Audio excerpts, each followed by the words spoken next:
Movie start होती है और हम एक बूढ़ी औरत को देखते हैं जो कि इस टाइम अपने घर के कामों में बिजी होती है। लेकिन फिर थोड़ी देर बाद जब वो अपने हस्बैंड के पास जाती है तो तब वो बड़ा ही अजीब सीन देखती है। वो देखती है कि उसके हस्बैंड ने एक चिड़िया को मार दिया है और वो उस चिड़िया का खून निकाल कर पी रहा है। अब ये देखकर वो काफी डर जाती है और काफी घबरा भी जाती है। अब इसके बाद ये सीन तो यहाँ पर कट हो जाता है, लेकिन अगले सीन में हम एक आदमी को देखते हैं जो कि अपनी बेटी को अपनी वाइफ के पास छोड़ने आया है। इस आदमी की वाइफ का नाम इरिस होता है। असल में कुछ टाइम पहले इनके बच्चे की मौत समंदर में डूबने की वजह से हो गई और अपने बेटे की मौत का जिम्मेदार इरिस खुद को मानती है और बस तभी से वो डिप्रेशन का शिकार है और इसीलिए वो दोनों हस्बैंड वाइफ एक दूसरे से अलग अलग रहते हैं। लेकिन कभी कभी वो दोनों मिल लेते हैं। यहाँ इरिस का हस्बैंड उसे बताता है कि आज रात ऑफिस में मुझे काफी काम है, जिसकी वजह से ऑफिस से वापस आते आते मुझे काफी देर हो जाएगी, इसीलिए मैं हमारी बेटी को यहाँ पर छोड़कर जा रहा हूँ। अब अपनी बेटी को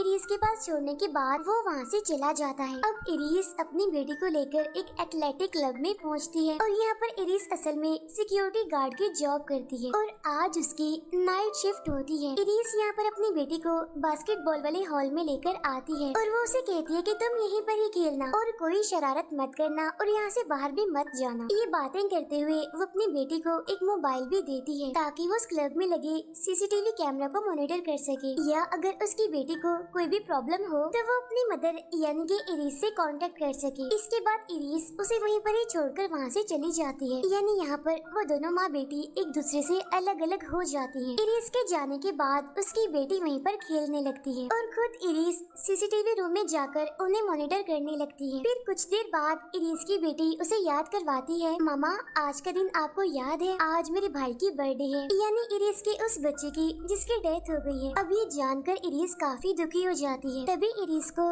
क्लब के बाहर से अजीब तरह की आवाजें आने लगती हैं और जैसे ही वो बाहर झांक कर देखती है तो वहाँ पर एक आदमी होता है जो किसी दूसरे आदमी को बड़े बुरे तरीके से मार रहा होता है। अब ये देखकर इरिस काफी डर जाती है और घबरा भी जाती है, इसीलिए वो फौरन बाहर बैठे हुए गार्ड को फोन करती है और इस बारे में इन्फॉर्म करती है। तभी ये सुनकर वो गार्ड इरिस को बताता है कि आप फिक्र मत कीजिए, मैंने इस बारे में पुलिस को इन्फॉर्म कर दिया है। अब यहाँ पर इरिस को अपनी बेटी की फिक्र होने लगती है, इसीलिए वो जल्दी से उसी बास्केटबॉल वाले हॉल में आ जाती है, यानी जहाँ पर वो अपनी बेटी को छोड़कर गई थी। लेकिन यहाँ आकर वो देखती है कि उसकी बेटी तो यहाँ पर है ही नहीं। इरिस उसे हर जगह ढूंढने की कोशिश करती है, लेकिन उसकी बेटी उसे कहीं भी दिखाई नहीं दे रही थी। लेकिन तभी अचानक से इरिस देखती है कि कोई अजीब सा आदमी क्लब में घुस गया है, इसीलिए इरिस उस आदमी को क्लब से बाहर निकलने का कहती है, लेकिन वो उसकी बात नहीं सुनता और वो भी भागकर उसी हॉल में आ जाता है। अब यहाँ पर हम इस आदमी को देखते हैं जो कि नॉर्मल तो बिल्कुल भी नहीं लग रहा था, बल्कि वो इन्फेक्टेड लग रहा था और वो बिल्कुल ऐसे बिहेव कर रहा था जैसे वो कोई ज़ॉम्बी हो, क्योंकि वो तेजी से भागकर इरिस के पास आता है और उस पर हमला करने की कोशिश करता है। लेकिन इरिस एक स्केटिंग बोर्ड से उसे मारती है और उसे जख्मी करके नीचे गिरा देती है। लेकिन वो आदमी दोबारा से उठता है और एक बार फिर से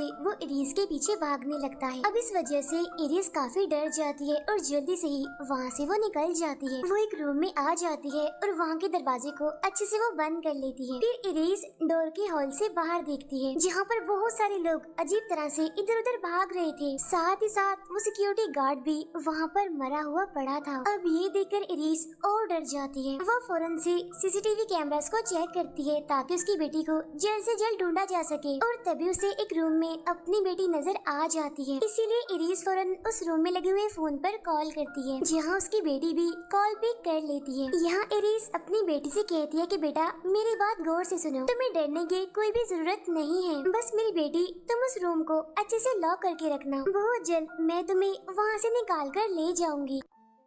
अभी इरिस अपनी बेटी से बात कर ही रही होती है कि तभी अचानक से सीसीटीवी रूम के बाहर किसी के कदमों की आहट सुनाई देती है, इसीलिए इरिस जल्दी से टेबल के नीचे छुप जाती है। बाहर असल में वही आदमी होता है जिसने पहले भी इरिस पर हमला करने की कोशिश की थी। लेकिन तभी अचानक से वहाँ पर एक बिल्ली आ जाती है जिसे फौरन ही वो आदमी पकड़ लेता है और उसे जान से मार डालता है और उसका खून पीने लगता है। अब मौका देकर इरिस वहाँ से भागकर दूसरे रूम में आ जाती है। यहाँ आकर भी वो सीसीटीवी कैमरास को चेक करने लगती है, जहाँ वो देखती है कि उसकी बेटी जिस रूम में है उसके बाहर एक इन्फेक्टेड औरत है, यानी कि एक ज़ॉम्बी औरत, जो कि उस दरवाजे को तोड़ने की कोशिश कर रही है। अब ये देखकर इरिस और डर जाती है और अब यहाँ पर वो कुछ टाइम पहले के फुटेज को देखने लगती है, जहाँ उसे पता चलता है कि पूरे शहर में ये वायरस फैल चुका है, यानी कि ज़ॉम्बी वायरस, जिसकी वजह से लोग तेजी से ज़ॉम्बीज बन रहे हैं। और जब ये ज़ॉम्बीज किसी दूसरे इंसान को काटते हैं तो 32 सेकंड्स के लिए वो बिल्कुल नॉर्मल हो जाते हैं, यानी कि रिलैक्स हो जाते हैं, यानी कि वो इस टाइम में कोई भी हरकत नहीं करते। लेकिन जैसे ही 32 सेकंड्स गुजरते हैं तो वो दोबारा से ही हमला करना शुरू कर देते हैं। अब इरिस को हर हाल में ही अपनी बेटी को उन ज़ॉम्बीज से बचाना था, लेकिन ये ज़ॉम्बीज तो एक एक करके उस क्लब में घुसते ही जा रहे थे। यहाँ पर इरिस उन ज़ॉम्बीज से छुप कर और उनका ध्यान भटका कर अपनी बेटी के पास जाने की कोशिश कर रही होती है, लेकिन तभी अचानक से एक ज़ॉम्बी उसे पकड़ लेता है और उस पर हमला कर देता है। इस हमले में वो ज़ॉम्बी बस उसे काटने ही वाला होता है कि तभी एक आदमी वहाँ पर आ जाता है और वो इरिस की जान बचा लेता है उस ज़ॉम्बी से। इसके बाद वो आदमी इरिस को लेकर वहाँ से भागने लगता है, जहाँ वो ज़ॉम्बी भी उनका पीछा करते करते भाग रहा होता है। भागते भागते ये लोग एक पूल के पास पहुँच जाते हैं और फौरन से ही पानी के अंदर कूद जाते हैं, जहाँ वो ज़ॉम्बी भी इनके साथ साथ पानी में कूद जाता है। लेकिन कुछ ही देर के बाद डूबने की वजह से उस ज़ॉम्बी की मौत हो जाती है। इसके बाद वो आदमी इरिस को बाहर निकालता है और उसे बताता है कि मेरा नाम लुइस है और मैं अपनी वाइफ को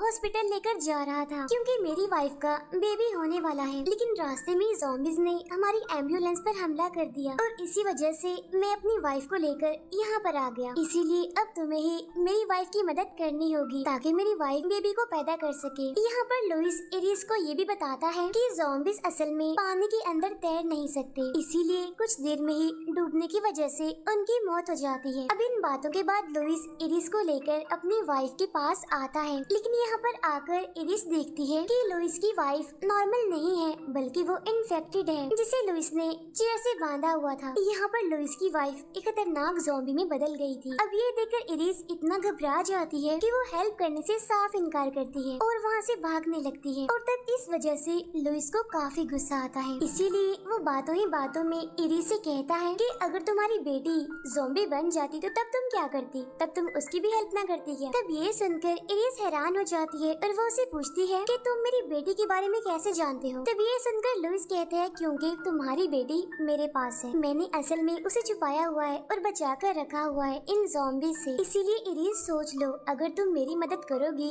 तो तब मैं तुम्हारी मदद भी कर दूंगा। और तब यहाँ पर इरिस ना चाहते हुए भी मजबूर होकर उसकी बात मान लेती है, यानी वो उसकी वाइफ की मदद करने के लिए तैयार हो जाती है। ये लोग लुइस की वाइफ को लेकर एक सेफ रूम में जा रहे होते हैं, लेकिन तभी अचानक से इरिस की नजर अपने हस्बैंड पर पड़ती है, जो कि वही हॉल में ही पड़ा हुआ था।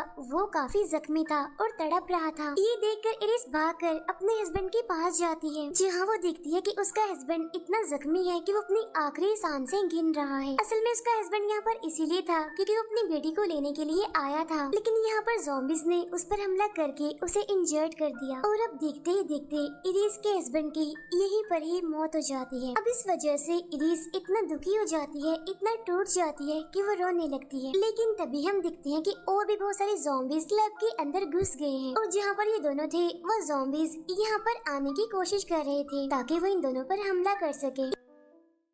यहाँ लुइस इस जगह पर बहुत सारा स्मोक फैला देता है, जिससे वो ज़ॉम्बीज उन्हें नहीं देख पाते और वो लोग एक सेफ जगह पर चले जाते हैं। लेकिन यहाँ पर भी एक ज़ॉम्बी होती है जो कि लुइस की वाइफ का पेट काटने की कोशिश करती है, लेकिन इरिस उस ज़ॉम्बी का ध्यान भटकाकर लुइस की वाइफ को एक रूम में ले जाती है, जहाँ पर वो दोनों लुइस की वाइफ की मदद करते हैं और वो यहाँ पर एक बेबी को पैदा करती है। लेकिन तभी अचानक से लुइस की वाइफ लुइस पर हमला कर देती है और वो फौरन ही उससे अपना बच्चा छीन लेती है। इसके बाद वो अपने बेबी को भी काटने की कोशिश करती है, इसीलिए लुइस को मजबूरन ना चाहते हुए भी अपनी वाइफ को शूट करके मारना पड़ता है। इसके बाद इरिस लुइस से पूछती है कि अब मैंने आपकी हेल्प कर दी है, इसीलिए अब आपकी बारी है मेरी हेल्प करने की, तो चलिए बताइए मेरी बेटी कहाँ है, किस रूम में है? तब इस पर लुइस उसकी बात का जवाब देता है और उसे बताता है कि तुम्हारी बेटी बॉइलिंग रूम में है। और तब लुइस डर डर कर अपनी बेटी को ढूंढने के लिए आगे बढ़ती है और फिर वो किसी तरह बड़ी मुश्किल से